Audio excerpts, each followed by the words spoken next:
নমস্কার বন্ধুরা, নীলগোপাল একাডেমির পক্ষ থেকে আপনাদের স্বাগত জানাই। আরও একটি গুরুত্বপূর্ণ আপডেট নিয়ে আমি আপনাদের সামনে হাজির হয়েছি। বন্ধুরা, আজকে দুটি খুশির খবর আমি আপনাদের সঙ্গে শেয়ার করব। তো এই ভিডিওটি শুরু করার আগে আপনাদেরকে ছোট্ট একটি রিকোয়েস্ট, আপনি যদি আমার চ্যানেল নতুন এসে থাকেন তবে অবশ্যই চ্যানেল সাবস্ক্রাইব করুন ও পাশে দেওয়া বেল আইকনে ক্লিক করতে ভুলবেন না পরবর্তী নতুন ভিডিও নোটিফিকেশন পাওয়ার জন্য। চলুন বন্ধুরা, ভিডিওটি শুরু করা যাক। প্রথমেই আমি যে খুশির খবরটি আপনাদের সঙ্গে শেয়ার করব সেটি হলো ট্যাবের টাকা কিন্তু অলরেডি ক্রেডিট হতে শুরু করেছে। হ্যাঁ বন্ধুরা, আপনারা যারা 2024 সেশনে একাদশ ও দ্বাদশ শ্রেণীতে পড়াশুনো করছেন, যারা এতদিন ধরে দীর্ঘ প্রতীক্ষা করছিলেন যে কবে আপনাদের ট্যাবের টাকা আপনাদের অ্যাকাউন্টে ক্রেডিট হবে, তো সেই দীর্ঘ প্রতীক্ষার অবসান ঘটেছে। অলরেডি অ্যাকাউন্টে ট্যাবের টাকা কিন্তু ক্রেডিট হতে শুরু করেছে। হ্যাঁ বন্ধুরা, অনেকের অ্যাকাউন্টে 10,000 টাকা কিন্তু ক্রেডিট হয়ে গেছে। তো এখনও পর্যন্ত যাদের অ্যাকাউন্টে ট্যাবের টাকা ক্রেডিট হয়নি তারা ইমিডিয়েটলি ব্যাংকে যোগাযোগ করুন। যদি আপনার ব্যাংকের অ্যাকাউন্ট বইটি কেওয়াইসি বন্ধ হয়ে গিয়ে থাকে তাহলে ইমিডিয়েটলি কেওয়াইসি করিয়ে নিন।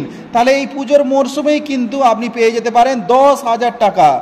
এই জন্য অসংখ্য ধন্যবাদ জানাই আমাদের রাজ্যের মুখ্যমন্ত্রী মমতা বন্দ্যোপাধ্যায়কে, যে উনি ওনার কথা রেখেছেন। উনি কথা দিয়েছিলেন যে ট্যাবের টাকা দেরি হলেও কিন্তু অ্যাকাউন্টে ক্রেডিট হবে, তো সেই উনি ওনার কথা রেখেছেন। অলরেডি কিন্তু প্রত্যেকের অ্যাকাউন্টে 10,000 টাকা করে ট্যাবের টাকা ক্রেডিট হতে শুরু করেছে। এই জন্য অসংখ্য ধন্যবাদ জানাই আরও একবার আমাদের রাজ্যের মুখ্যমন্ত্রী মমতা বন্দ্যোপাধ্যায়কে। তো আপনাদের যাদের অ্যাকাউন্টে 10,000 টাকা ক্রেডিট হয়েছে তারা অবশ্যই ভিডিওর কমেন্ট বক্সে কমেন্ট করে জানাবেন। তো বন্ধুরা, দ্বিতীয় যে খুশির খবরটি আমি আপনাদের সঙ্গে শেয়ার করব, আপনারা যারা দীর্ঘদিন ধরে অপেক্ষা করছেন যে স্বামী বিবেকানন্দ স্কলারশিপ কবে থেকে আবেদন প্রক্রিয়া শুরু হবে। আমরা জানি যে 2023-24 সেশনে আগস্ট মাস থেকে কিন্তু স্বামী বিবেকানন্দ স্কলারশিপ আবেদন প্রক্রিয়া শুরু হয়ে গিয়েছিল, কিন্তু এবছর 2024-25 সেশনে এখনও পর্যন্ত স্বামী বিবেকানন্দ স্কলারশিপের আবেদন প্রক্রিয়া শুরু হয়নি। তো আপনারা জানেন যে আমি প্রতিনিয়ত কিন্তু এই স্বামী বিবেকানন্দ স্কলারশিপের ওয়েবসাইট ফলো করি এবং প্রতিনিয়ত যা আপডেট আসে তা আমি আপনাদের সঙ্গে শেয়ার করি। তো বর্তমানে স্বামী বিবেকানন্দ স্কলারশিপের ওয়েবসাইট ওপেন করলে আপনি দেখতে পাবেন যে ওয়েবসাইটটি বন্ধ করে দেওয়া হয়েছে এবং এখানে একটা মেসেজ এখানে শো হচ্ছে, দেখুন, website is temporary closed for the maintenance purpose. এর মানে হলো বন্ধুরা যে স্বামী বিবেকানন্দ স্কলারশিপে কাজ শুরু হয়েছে, কিছু আপডেট শুরু হয়েছে। তো নতুন আপডেট মানেই কিন্তু বন্ধুরা যে স্বামী বিবেকানন্দ স্কলারশিপে কাজ শুরু হয়েছে, নতুনভাবে আবার 2024-25 সেশনে নতুন আবেদন প্রক্রিয়া খুব শীঘ্রই হয়তো শুরু হতে চলেছে। তো 100% হয়তো আমি আপনাদের এটা সঠিক বলতে পারবো না, তো ধরে নেওয়া যেতে পারে যে খুব শীঘ্রই কিন্তু ওয়েবসাইটটা চালু হয়ে যাবে এবং খুব শীঘ্রই কিন্তু স্বামী বিবেকানন্দ স্কলারশিপ আবেদন প্রক্রিয়া শুরু হয়ে যাবে। তো আপনারা জানেন যে বর্তমানে রাজ্যে দুটো সরকারি স্কলারশিপ চালু রয়েছে, একটা হচ্ছে স্বামী বিবেকানন্দ স্কলারশিপ আর একটা নবান্ন স্কলারশিপ।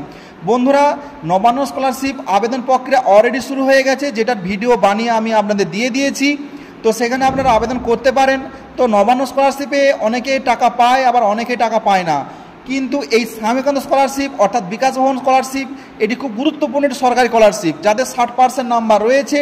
তো আপনারা যদি এখানে আবেদন করেন সঠিক ডকুমেন্ট দিয়ে, তাহলে আপনি পেয়ে যেতে পারেন 12,000 টাকা প্রতি বছর। ক্লাস একাদশ শ্রেণী এবং দ্বাদশ শ্রেণীতে পেয়ে যাবেন 24,000 টাকা, এবং যারা উচ্চ মাধ্যমিক পাস করার পর এই স্কলারশিপ আবেদন করবে তারাও কিন্তু পেয়ে যাবে 18,000 টাকা থেকে 60,000 টাকার মতো। বন্ধুরা, এই স্কলারশিপ কিন্তু খুব গুরুত্বপূর্ণ একটি স্কলারশিপ, খুব শীঘ্রই কিন্তু এই স্কলারশিপ ওপেন হতে চলেছে। এই ওয়েবসাইটটি খুব শীঘ্রই কিন্তু ওপেন হতে চলেছে। আপনারা প্রত্যেকে ভিডিও ইনকাম সার্টিফিকেট রেডি রাখুন। এই ওয়েবসাইটটা ওপেন হওয়ার সাথে সাথেই দেখবেন যে নতুনভাবে 2024-25 সেশনে আবেদন প্রক্রিয়া শুরু হচ্ছে, তো তখন আপনি খুব শীঘ্রই আবেদন করতে পারবেন। সো বন্ধুরা, আজ এই পর্যন্তই। দেখা হয় পরবর্তী নতুন কোনো ভিডিওতে নতুন কোনো টপিক নিয়ে। ততক্ষণ পর্যন্ত প্রত্যেকে ভালো থাকুন, সুস্থ থাকুন। Best of luck.